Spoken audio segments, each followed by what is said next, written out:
അമ്മേ അമ്മേ എന്താ അമ്മേ എന്താടാ? അയ്യോ സ്വാതി മോളെ എന്താ നീലേ, നീ കുടിക്കാൻ വേണ്ടി രഹസ്യമായിട്ട് കൊണ്ടുവച്ച മദ്യം ഇവളെങ്ങനെ ഒഴിച്ചു കുടിച്ചോ? ഇല്ല. ഇവളെന്താ പിന്നെ കള്ളുടിച്ചൊരു പോലെ കാണിക്കുന്നത്?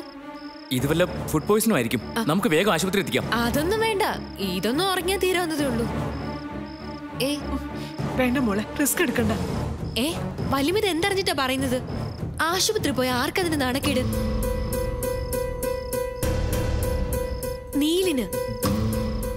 നീലിന്റെ ഭാര്യ ബോധമില്ലാതെ ആശുപത്രിയിലാണെന്നുള്ള വാർത്ത നമ്മൾ തന്നെ പിന്നെ കാണേണ്ടി വരും.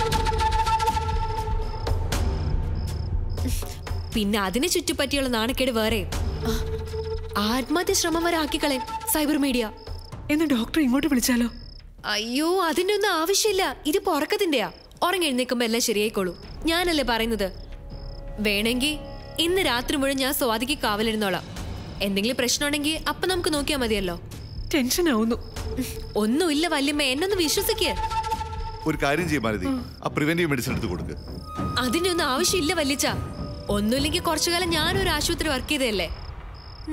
ഈ ലക്ഷണങ്ങളൊക്കെ കണ്ടാ എനിക്ക് മനസ്സിലാവും. അത് കറക്റ്റാ, അത് മതി. നീ വന്നേ.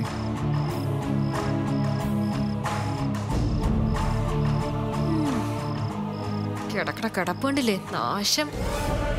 ഇനി ഈ കുരിശിന് ഞാൻ കാവലിരിക്കണമല്ലോ എന്റെ ഭഗവാനെ.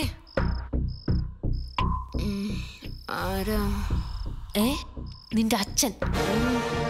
വാ അടുത്ത് വാ. തടിച്ച് കൈ മാറ്റണ എനിക്ക്. എനിക്ക് ശ്വാസം മുട്ടുന്നു. വിടാൻ.